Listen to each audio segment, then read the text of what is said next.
Glória a Deus. Abra sua Bíblia comigo, Marcos capítulo 26.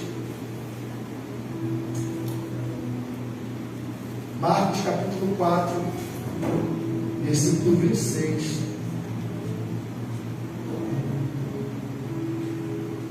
Marcos capítulo 4, versículo 26. Amém?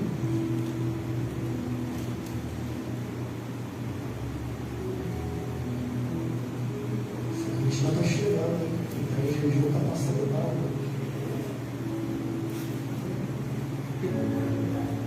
Está ficando bem, cara. Deus abençoe. Uma boa refeição, tá? Quantos acharam Marcos capítulo 4, verso 26? Diga achei. Diz assim: e dizia: o reino de Deus é assim, como se um homem lançasse semente à terra, dormisse, e se levantasse de noite ou de dia, e a semente brotasse e crescesse, não sabendo ele como, porque a terra por si mesma frutifica, primeiro a erva, depois a espiga, por último o grão cheio de espiga. E quando já o fruto se mostra, mete-se logo a foice, porque está chegando a colheita ou ceifa. Amém? Amados, estamos numa jornada, estamos construindo alguma coisa até o final do ano. Amém? O que nós estamos construindo? Um ano de maturidade cristã. Então, dentro desse ano, nós temos aprendido o que? Ferramentas. Hoje é dia 22 de janeiro. E pela minha contabilidade aqui, nós já recebemos de ferramenta mais de 12 mensagens falando sobre amadurecimento, sobre vida cristã madura. E hoje eu quero pregar sobre o seguinte tema. Repita comigo: crescimento gera tempo. Amém? Primeira coisa que a gente tem que entender essa noite: o crescimento não se dará da noite para o dia. Ninguém dorme hoje e cresce amanhã, né? Ninguém entra na academia hoje magrelo e amanhã já está forte, já está com o peito rasgado, com a barriga trancada, com os bíceps e tríceps à mostra. Não. Sinal o quê? Tempo, dedicação, treinamento. Então, ninguém cresce de um dia para o outro. Quando há um crescimento acelerado, esse crescimento acelerado ele pode trazer duas coisas. Primeiro, deformações. Segundo, deficiência. Toda pessoa que quer crescer muito rápido, ela pula etapas e ela fica deformada ou ela fica deficiente. Então, se você quer crescer, você tem que respeitar o tempo do crescimento. Segundo, crescimento requer tempo, tanto no mundo natural como no mundo espiritual. Crescer, Leandro, demanda processos. E todo processo requer o quê? Tempo.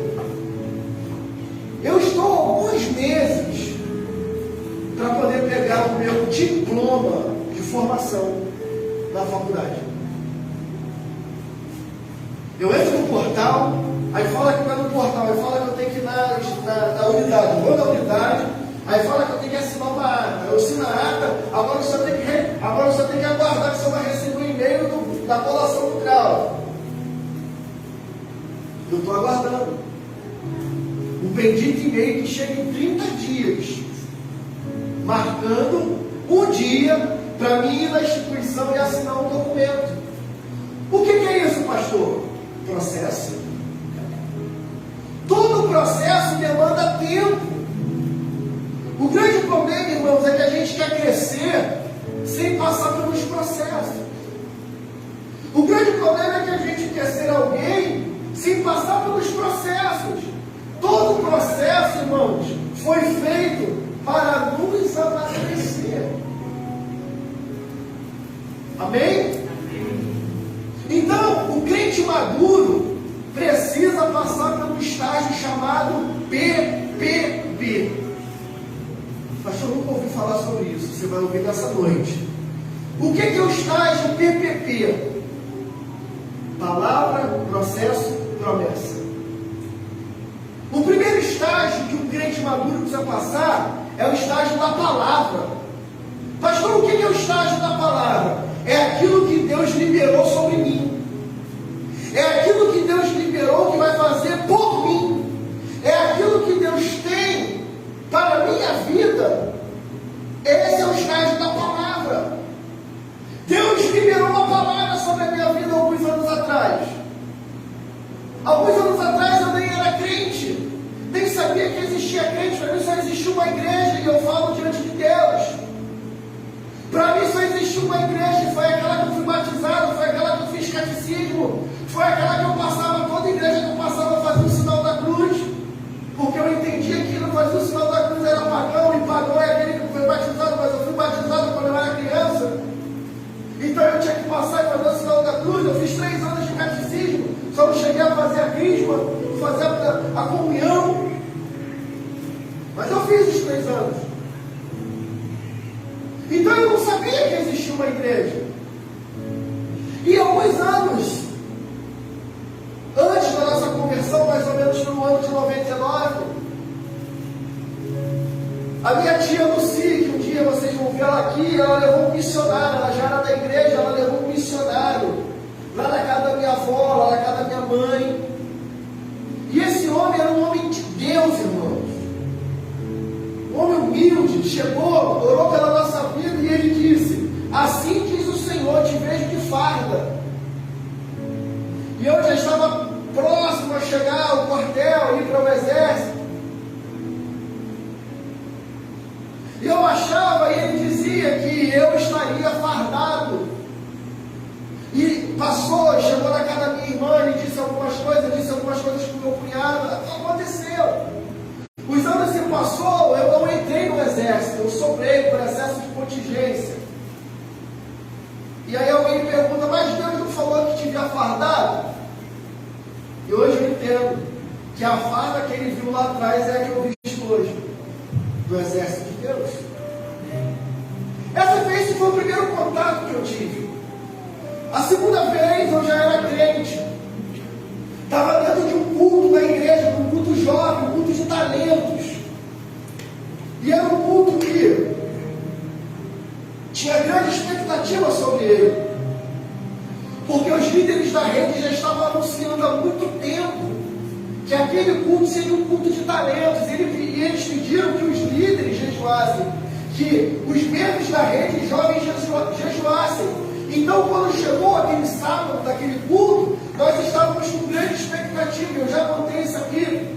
E aí eu sentei no lugar que eu costumava sentar. Aí a pastora que estava dirigindo o culto falou assim: você vai sentar no lugar que você não estava acostumado a sentar. Vai sentar em outro lugar. E eu sentei em outro lugar, e embaixo da cadeira havia algumas palavras sentenciadas que eles escreveram junto com um versículo bíblico sobre as nossas vidas.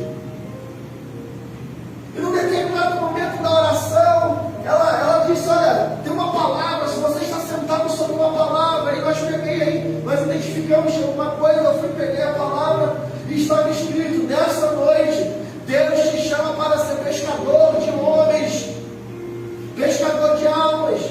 Aí deu aquele texto de Mateus 4:19, se eu não me engano, se eu não colocar não.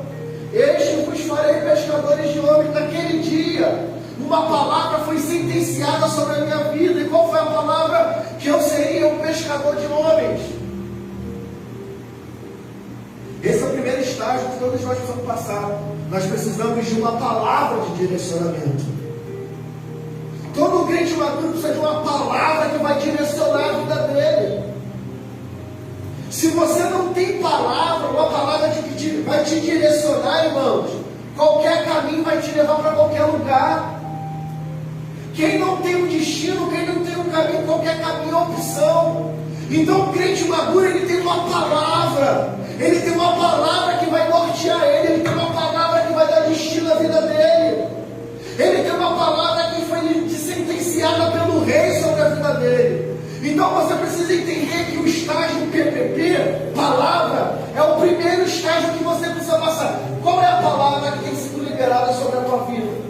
Qual é a palavra que está te dando rumo? Qual é a palavra que está te dando destino? Qual é a palavra que todos os dias você acorda e está lutando? Qual é a palavra que você recebeu, que está dando sobre a tua vida, que faz sentido você levantar da cama?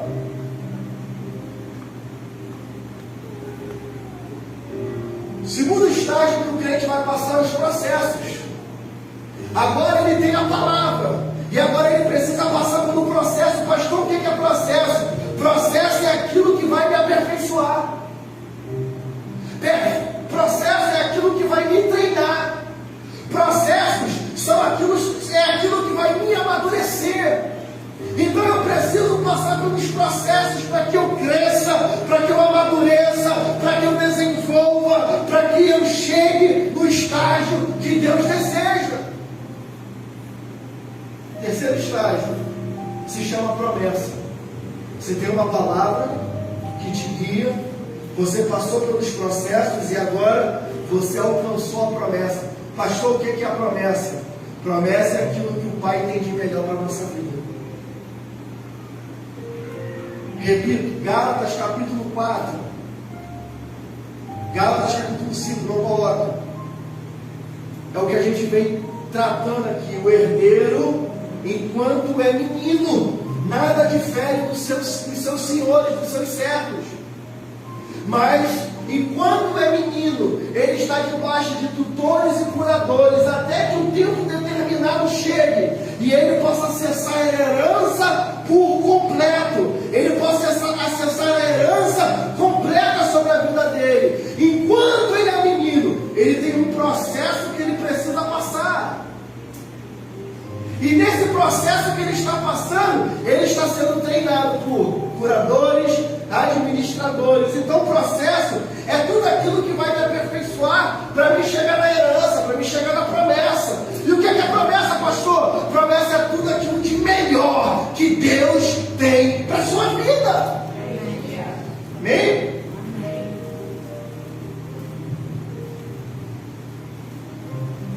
Depois da liberação da palavra, todo crente precisa passar por um processo. E aí você já sabe o que é processo.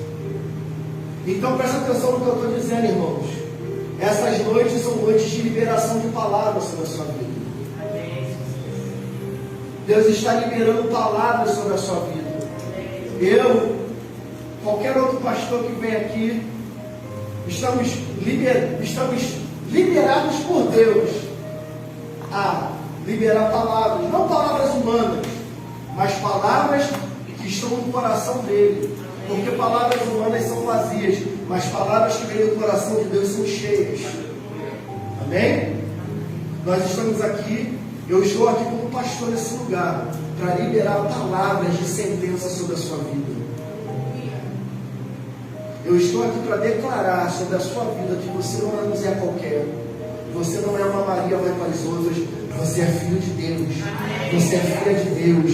Há uma herança te aguardando. Há uma promessa para você alcançar. Há um lugar de paz para você chegar. Do outro lado do rio, ainda tem um lugar de paz e de esperança para você chegar. Eu estou aqui para isso.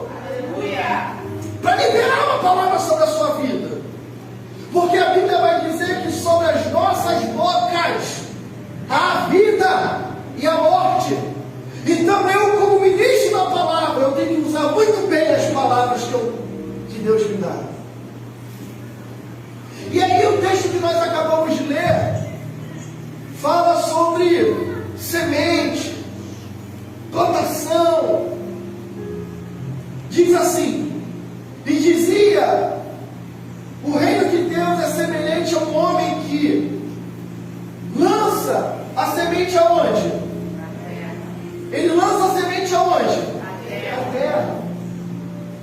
Escuta o que eu vou te dizer, Eclesiastes capítulo 11, versículo 1 diz o seguinte: lança o teu pão sobre pão. Aqui nesse texto é semente, eu já expliquei isso para vocês. Pão é semente. Então todo semeador, ele sai a semear. Qual é a ferramenta que o semeador tem? A semente. Então Jesus está dizendo que o reino de Deus é semelhante ao semeador que saiu a semear a semente na terra. Se ele não sai para semear, alguém semeia no lugar dele? Sim ou não? Não. Vou repetir. Se o semeador não sai a semear, alguém sai para lançar semente no lugar dele? Sim ou não? Não. Então pega a primeira palavra que eu quero sentenciar na tua vida hoje. Sem esforço não há reforço. Se você não se esforça a sair a lançar a semente, Deus não tem como mandar reforço para você. O grande problema é que a gente tem muito crente parasita. Muito crente que vem para a igreja apenas para ouvir palavra, quando na verdade ele deveria ouvi-las e praticá-las. Porque é isso que Tiago fala. Não adianta você ouvir se você não as pratica, se você não coloca ela em prática. Não adianta ser só ouvinte, precisa ser praticante. Então, irmãos, aonde há reforço, Deus manda. Aonde há esforço, Deus manda reforço. Amém? Amém. Segundo, Igor, depois que o semeador lançou a semente, a Bíblia fala que vem o quê? A espiga. O que é a espiga? São os primeiros avanços da semente. Depois que a semente é jogada ao solo e ela é tratada como deve ser, vem o primeiro desenvolvimento da semente. A Bíblia chama ela de espiga, porque a terra foi por si só, porque por si só mesmo frutifica. Primeiro a erva, depois a espiga. E aí, irmãos, quando o semeador vê a espiga, a gente tem que entender o seguinte: o fato de brotar os primeiros frutos indica que nós devemos continuar com a mesma rotina que nos trouxe até aqui. Até aqui você se esforçou. Até aqui você acordou cedo. Até aqui você cavou um buraco. Você revirou a terra. Lançou a semente.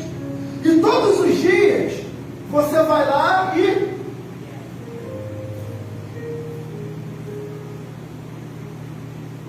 depois que você fez isso, vem os primeiros desenvolvimentos da semente, a espiga. Alguém acharia, já é hora de colher. Não. Você tem que entender que os primeiros frutos indicam que devemos continuar com a mesma rotina que fez nós chegarmos até aqui. Você sabe por que a gente parou de crescer como igreja? Porque nós paramos com aquilo que nós fazemos lá no início. Paramos de orar, paramos de recepcionar bem as pessoas, paramos de buscar as pessoas, paramos de honrar os membros com uma caixa de bombom, uma caixa de bis, o que for. Por quê? Porque começamos a ver os primeiros frutos.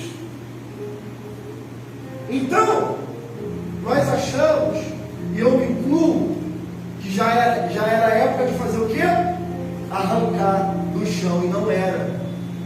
Era momento de começar a trabalhar e fazer tudo aquilo que nós fazemos no início. Por isso que esse ano na nossa igreja é um ano do começo, da maturidade. Nós estamos vendo aonde nós erramos, e agora nós estamos cuidando para não errar novamente. Amém? Por quê? Porque nós estamos no estágio da espiga. Aí, o Salmo 40 diz o seguinte, versículo 1 e 3, de 1 a 3. Esperei o Senhor, e Ele se inclinou para mim e ouviu o meu clamor. 2. Tirou-me Um ato horrível, de um charco de lodo, pôs os meus pés sobre uma rocha, firmou os meus, e o 3. depois um novo cântico na minha boca, um hino ao nosso Deus. Muitos verão e temerão e confiarão no Senhor. Então, não é momento de parar, é momento de esperar. Não é momento de arrancar os frutos ainda, é momento de esperar. E a espera tem que ser o quê? Paciente. Mas o fato de você estar esperando não quer dizer que você não possa estar trabalhando. Porque a espera também tem a ver com atitude. Vou dar um exemplo. Enquanto eu estou esperando a expedição do meu diploma, eu estou trabalhando aqui. Eu estou esperando lá, mas continuo trabalhando. O que eu fiz? Me inscrevi no MBA. Começa agora em fevereiro. Eu estou me usando como exemplo para você. Eu podia chegar agora e parar.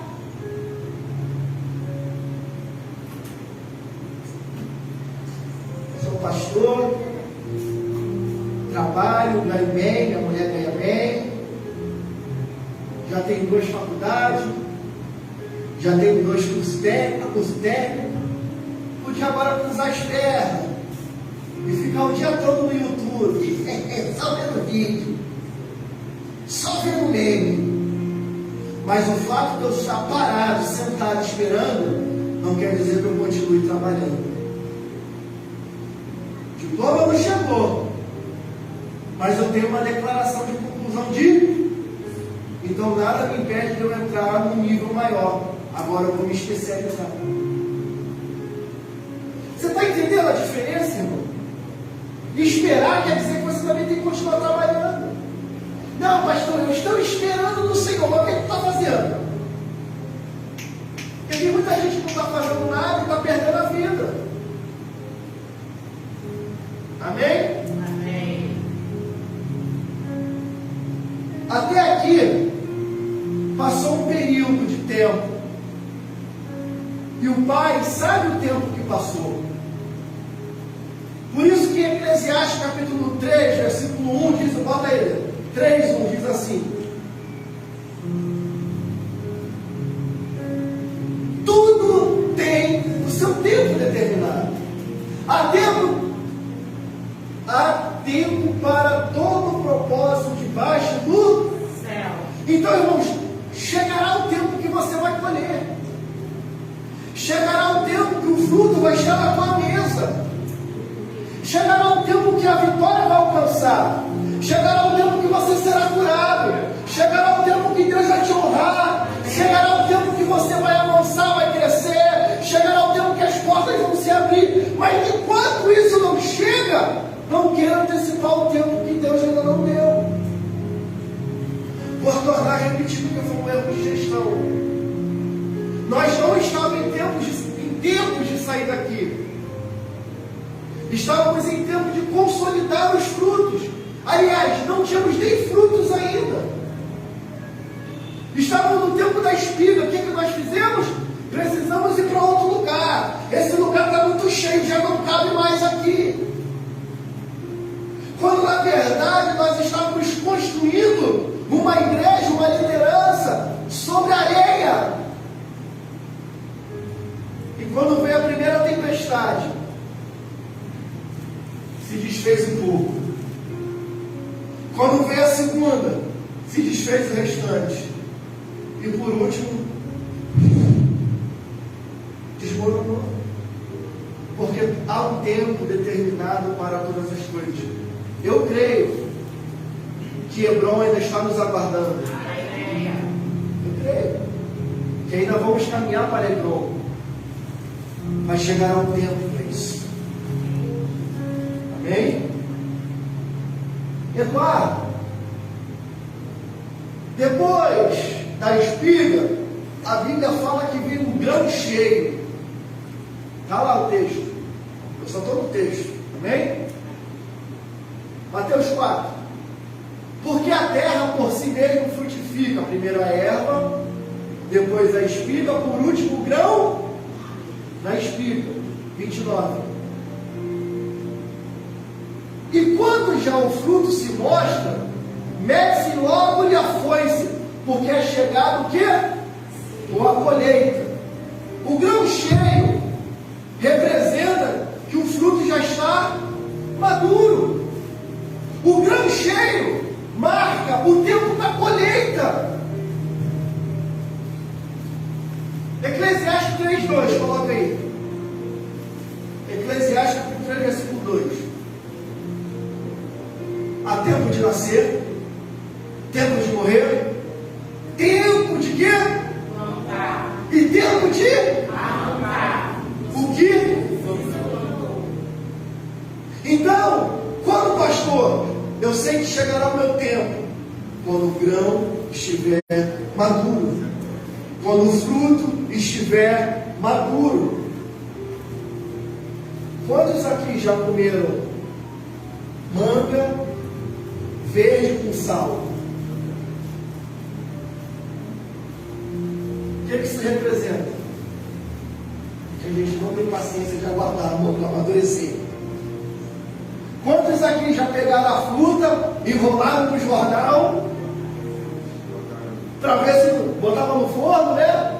Para ver se ela amadureceu mais rápido? Quantos fizeram isso? Já cometi esse pecado também. Não é pecado, estou brincando, tá? Mas por que a gente vai? Porque a gente é apressado, irmão. Já dizia minha mãe, que é apressada. Por isso, quando eu vou na casa dela, ela está fazendo comida, ela não está mais assando. Sai daí, Laíde. Há um tempo, irmãos, que chegará a você.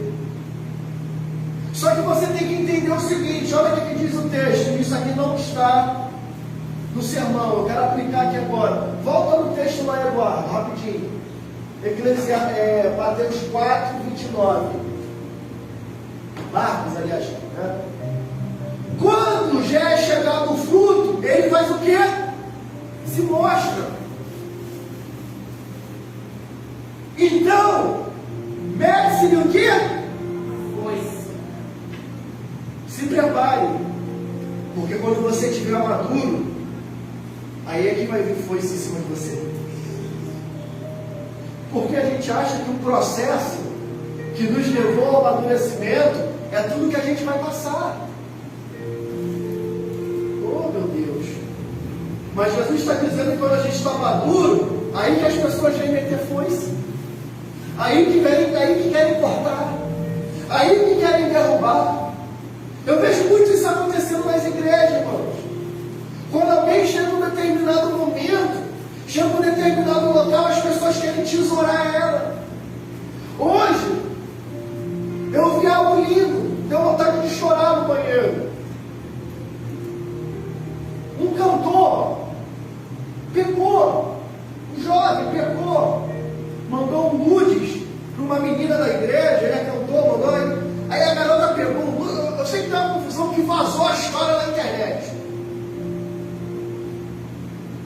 E aí começaram a meter. Meteram o pau na igreja do cara e no pastor. Aí o pastor teve que fazer uma live justificando por que ele não excluiu o rapaz. E ele disse algo fantástico. Ele disse assim: irmãos, Igreja, eu já venho pegando isso há muito tempo aqui. Igreja não se exclui. Igreja se inclui. Pastor, mas ele pecou e você não peca. O grande problema é que os cristãos são os mais hipócritas que existem. Porque a gente quer exercer misericórdia com a gente, mas com os outros a gente quer exercer lei. A Ana Paula pecou, o Eduardo pecou, lei neles, cadeia neles, mete a foice neles. Mas se sou eu, não, calma aí, pô. Tem que agir de misericórdia, é o que a Bíblia diz. Mas se é eles, pela lei, a verdade, pela palavra, pela verdade, a verdade é a palavra, estão errado. Mas se é a nossa casa, tem que agir de misericórdia. Então preste atenção, o processo te fez chegar à maturidade, mas quando tu chegar à maturidade, o nível de pancada vai ser maior. Pastor, então eu não vou parar de tomar pancada não, porque massa boa, massa que cresce, é massa que apanha. Omelete bom é omelete que apanha pra caramba. Sabe qual é o melhor pão? O melhor pão é aquele que o padeiro soma a massa toda hora, dá pancada. Sabe qual é o melhor caldo? O melhor caldo é aquele que o cara taca no caldo de cana, bota a cana uma vez, bota a cana a segunda vez, volta a cana, bota de novo, tá bagaço, ele gira pra lá, gira pra cá, bota de novo. O melhor caldo é o do bagaço, irmão. Tem gente que põe o caldo na parte de trás, eu não sei como. Lembra, Paulo? Mas o melhor caldo é o caldo do bagaço. Às vezes eu fico vendo, quando eu vou tomar um caldo de cana, que é raro tomar um caldo de cana, mas eu amo caldo de cana. Aí o cara vai lá, sai aquele chorinho, aí ele vai aumentando. Conforme vai amassando a cana, vai saindo mais líquido. Ai, irmão, se você está passando o que você está passando hoje aqui, fica tranquilo, porque Jesus sabe que tem mais líquido para sair. Tem pessoas aqui que ele vai apertar mais o calo ainda. Oh, aleluia. Tem pessoas aqui que ele vai apertar mais um pouquinho ainda. Ah, por quê? Porque você ainda precisa amadurecer. Tem gente que ainda não chegou no processo para amadurecer, ainda não amadureceu, mas ainda está no processo. Todo o processo foi feito para te qualificar. Mas pastor, passei pelo processo, cheguei à maturidade, então se prepare, porque agora não é mais época de tapinha, é época de foice. Por que a gente dá fruto? Por que a árvore dá fruto? Você consegue responder? Por que a árvore dá fruto? Primeiro, ela tem que alimentar alguém. E segundo, o fruto dela já produz uma semente que vai fazer outra árvore. Sabe por que você está passando por que você está passando? Porque você vai gerar outras pessoas pela sua dor. Ah, pastor, não entendi. Pessoas vão chegar, eu estou sentenciando palavras aqui. Pessoas vão chegar até você e te perguntar, Igor, como você passou por isso? Você vai falar, senta aqui um pouquinho, puxa o banco porque ela vem a história. Eu passei por isso. Mas como você venceu? Através disso. Hoje, escuta o que eu estou te dizendo. Hoje, o que te derruba vai ser aquilo que você amanhã vai estar ensinando como vencer. A tua maior fraqueza hoje, amanhã, vai se tornar um seminário de como vencer aquilo que te derruba hoje. Aleluia. Um negócio aqui, não tem problema de contar derrota. Um dia eu fui pregar, muitos anos atrás, eu já namorava a Carla. Fui pregar em Vila Isabel.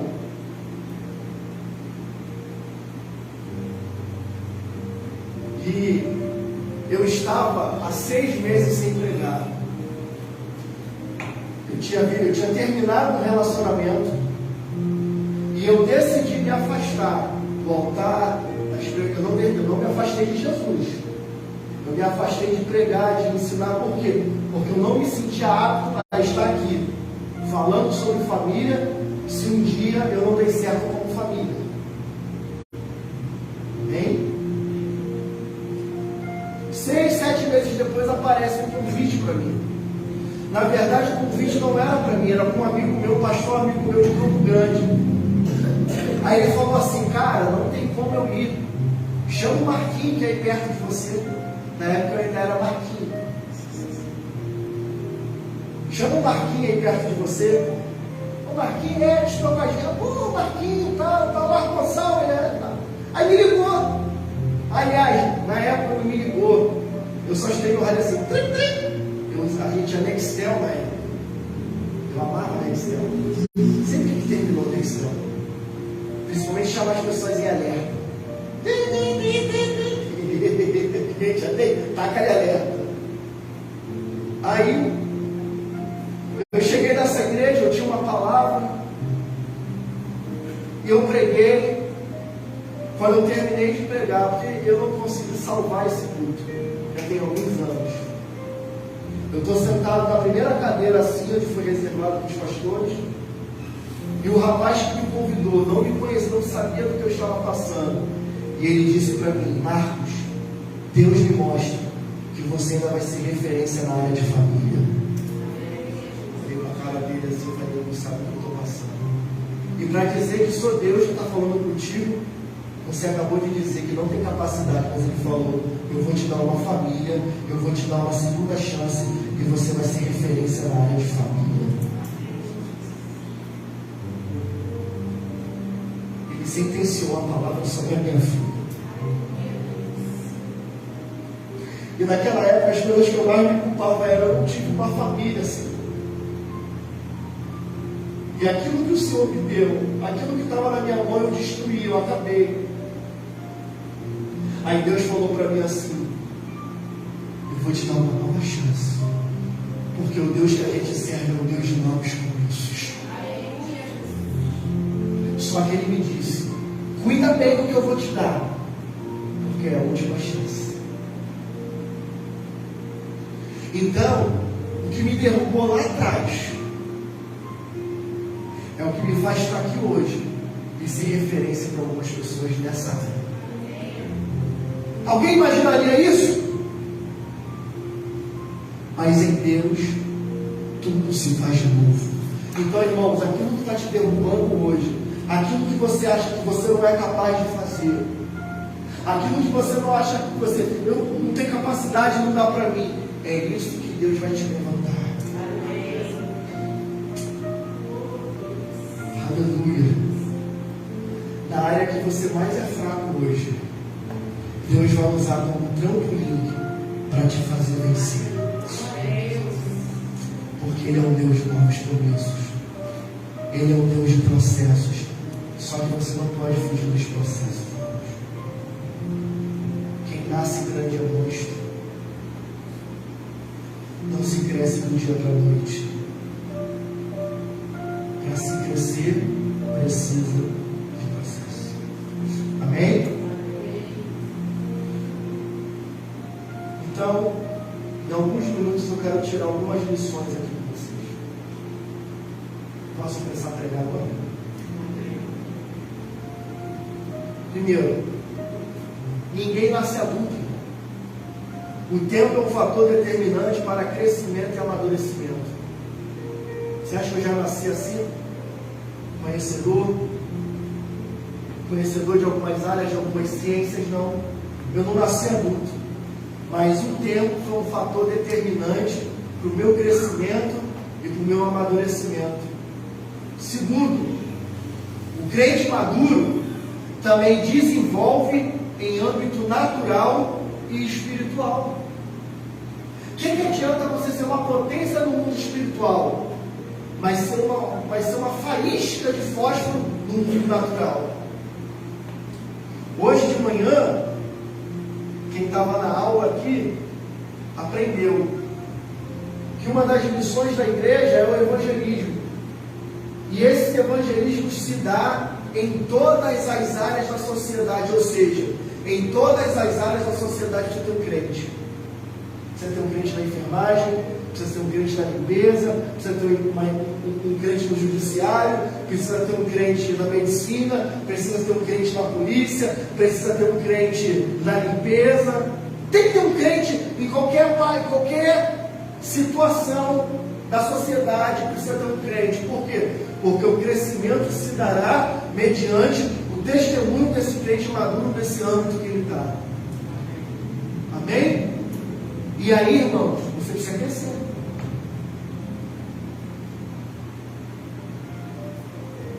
Deixa eu te contar um negócio aqui que eu lembrei.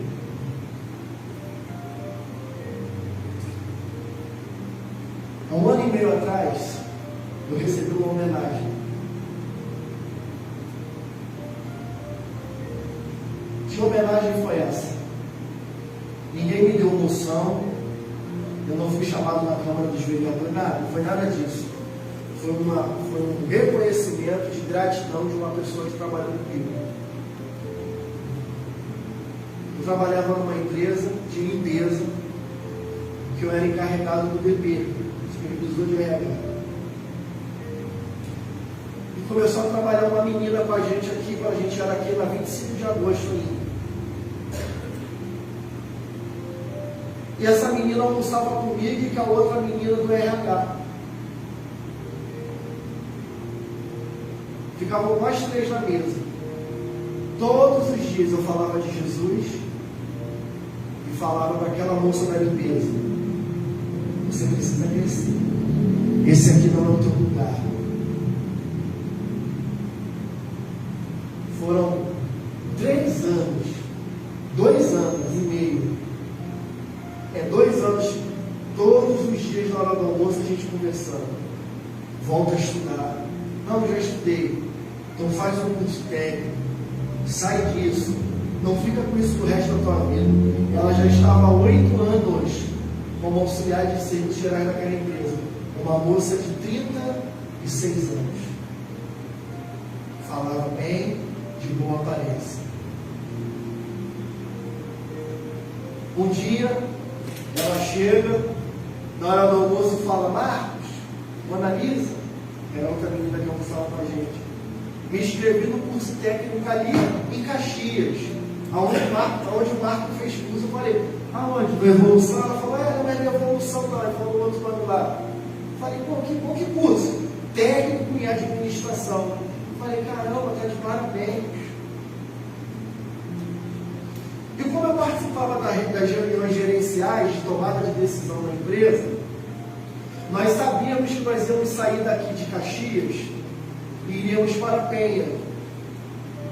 E quando chegasse lá, a empresa ia pegar um prédio, ia ter recepção. E a vontade do diretor era botar uma recepcionista. E aí se cogitou qual é o salário, não sei o que, não sei o que lá. Eu falei: eu posso falar? Pode. Eu tenho uma solução. Tem uma solução? Eu falei: tem. Tem uma pessoa aqui no nosso meio que fala bem, todo mundo gosta dela, é de boa aparência e está fazendo técnico e administração todo mundo. Quem? Eu falei: fulana de tal. Por que a gente não bota ela para ser nossa recepcionista? Aí uma pessoa antiga falou assim: não dá certo. Ajudante tem que ser ajudante quando acabou. Eu falei: eu discordo de você. Desculpa que você tem um patrimônio na empresa, que você já está aqui há 40 anos, 30 anos, eu só estou aqui há 3, mas eu discordo de você. Quer dizer que você vai lá fora buscar alguém para ganhar mais e não honrar uma pessoa que está aqui dentro? Aí o diretor falou assim: gostei da sua ideia, ela não está descartada, mas há um processo de seleção do recepcionista. Chamou lá, gente, as meninas da recepção. Ninguém quis se submeter ao valor do carro que ia pagar.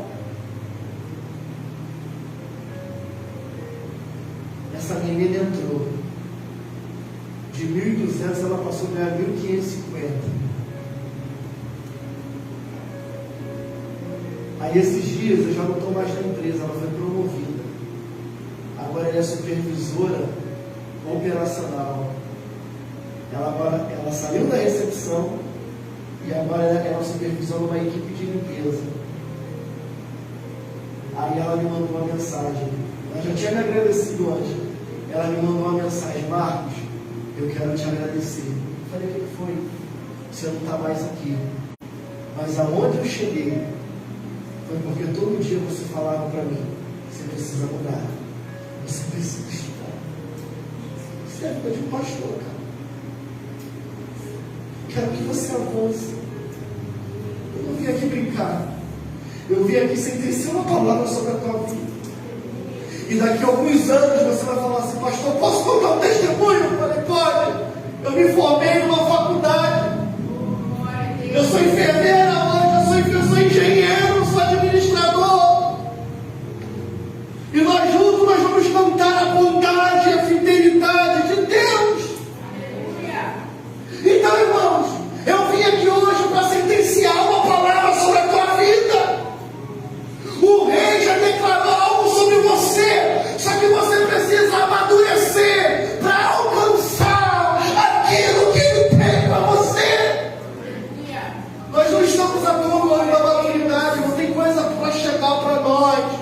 Como diz a Léa Mendonça, tem coisa boa por aí, tem coisa boa chegando para nós. Mas se você não amadurecer, você não vai alcançar aquilo que Deus tem para você. Então, o crente maduro, ele desenvolve no âmbito natural e também no espiritual. Não adianta tu ser uma potência no mundo espiritual, se aqui no mundo natural ninguém te reconhece como nada. E ainda tem crente que fala assim: mas Israel não me reconhece, cara de pau, né? Jesus falou assim: quem diz os homens que eu sou? Porque Jesus também se importava com o que as pessoas falavam natural sobre ele. Vou finalizar aqui. O crente maduro tem a experiência e tem a sabedoria como parâmetro nas escolhas de decisões. Quando você alcança a maturidade, você toma decisões pela experiência e pela sabedoria. Eu sou muito mais velho do que a minha sobrinha. Eu acho que quando ela nasceu, eu tinha a mesma idade de quando eu nasci a minha irmã. A minha irmã tinha a minha idade. Justamente isso. Nossa diferença é de 15 anos. Todos os dias eu oriento. Segue esse caminho. Mas a juventude não deixa. Então ela segue outros caminhos. Hoje, nós saímos de casa e aquele bonitinho ali é aquele ali. Camisa vermelha, cabeludo, aquele ali. O nome dele é Benjamin. A mãe dele chamou ele 3 vezes para ele se arrumar para vir para a igreja. Ele fingiu que não escutou a mãe chamando e ficou dentro do quarto. Aquele bonitinho ali, com aquela idade. Aí a mãe falou assim: Marcos, vai lá e resolve, porque eu não quero dar umas tapas nele. Eu abri a porta, quando ele me olhou, ele largou o celular. Eu falei: como é que é, cara? Aí ele saiu, eu troquei a roupa dele. Enquanto eu estava passando essa minha blusa no quarto, eu estava murmurando com a mãe dele que ele não queria vir. Aí a mãe dele falou assim para ele: toma vergonha na sua cara. Você é um menino que tem uma oportunidade de ter um futuro de excelência. Você está crescendo num lar cristão. E a gente está ensinando. De vez em quando a gente dá um estado. Faz parte. A Bíblia fala que faz parte pegar a vara de uma goiabeira de vez em quando. Ó. E a gente está ensinando. Agora, ele pode crescer. amadurecer e decidir não seguir o caminho do pai e da mãe. Eu terei culpa? A escolha é dele. Só que o papai e a mamãe, pela sabedoria e experiência, está dizendo para ele: Benjamim, tem que ir para a igreja. Benjamim, tem que estudar. Benjamim, tem que tomar banho. Benjamim, tem que comer. Então, irmãos, um crente maduro, ele toma atitude pela experiência e pela sabedoria. E 4, não há crescimento imediato, irmãos. O tempo é indispensável. Não acha que você começou ontem na aula de guitarra, tu vai estar fazendo ele solo igual o Chico vai. Não vai. Entendeu? Não vai. Você começou ontem, você precisa ir treinando todos os dias. Por quê? Porque o crescimento, não há crescimento imediato, sempre há o tempo. O tempo vai mostrar para nós, o tempo vai trazer pessoas, o tempo vai tirar pessoas. 5. O crescimento deve ser o quê? Desejado e buscado. Você precisa sair do lugar da estagnação.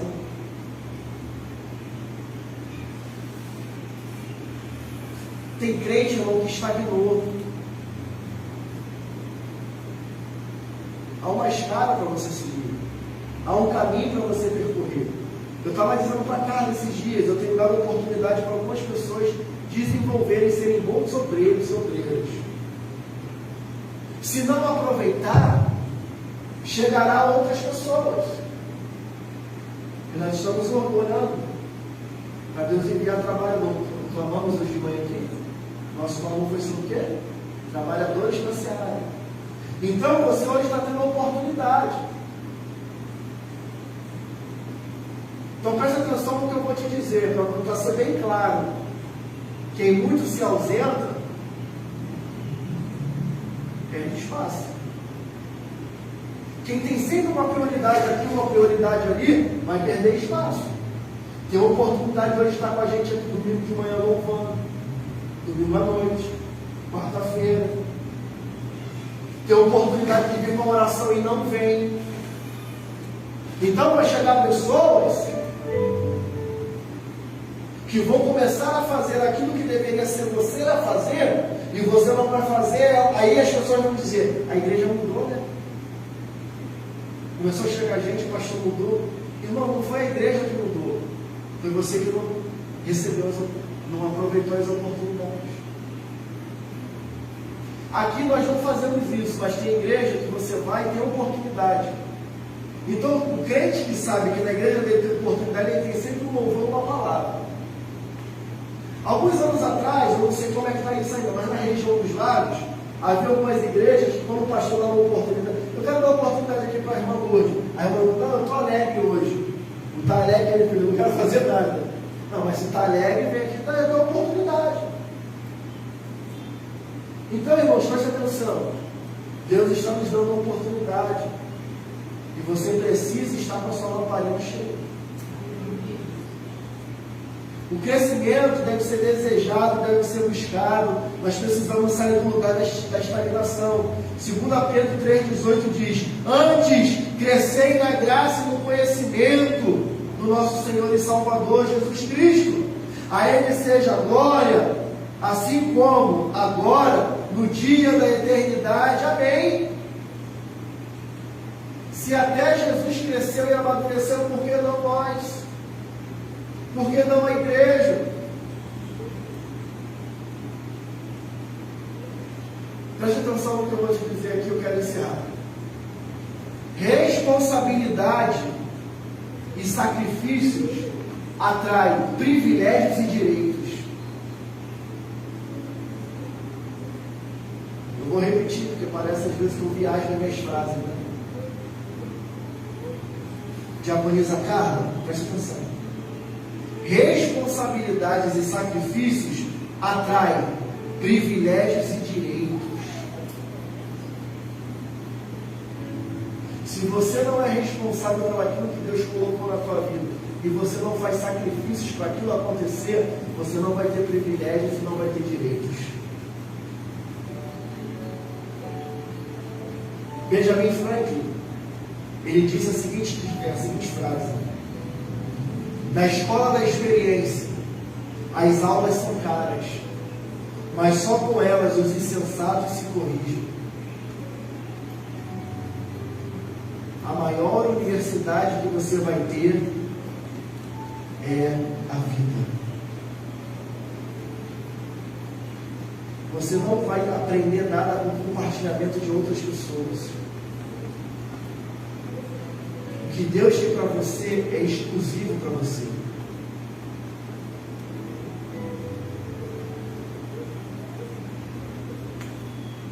Eu, semana passada, comprei um sapato novo. Chegou, ficou dando meu armário uns 2 meses. Chegou, ficou lá guardado, eu fui usar semana passada. Quando eu fui usar ele, eu vi que ele era muito grande em relação ao meu pé. Eu calço 41, ele é 41, só que ele ficou grande, como se fosse 42. Eu não gostei. Aí eu guardei o sapato, eu só usei domingo à noite passado, domingo à noite retrasado. Lá em casa, Deus falou assim para mim: dá para o Eduardo.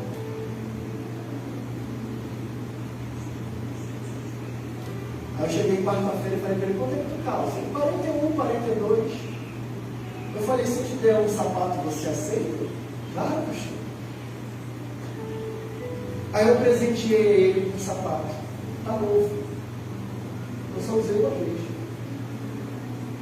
Pastor, por que o senhor está dizendo isso? Porque até para você dar alguma coisa para alguém, você tem que amadurecer. Porque você só pode dar aquilo que você um dia gostaria de receber.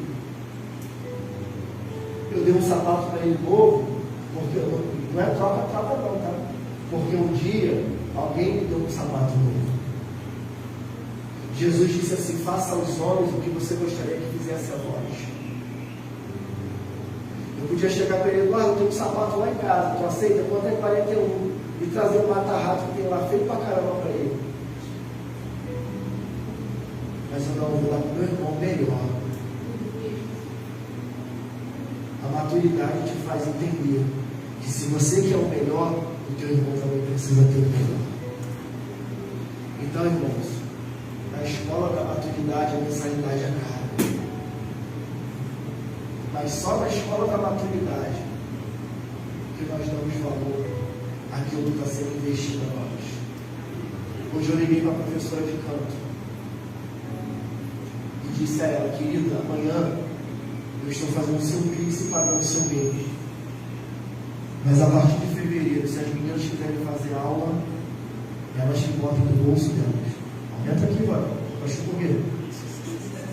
Só. Vou repetir. A partir de agora, se as meninas quiserem fazer aula de canto, é por conta delas.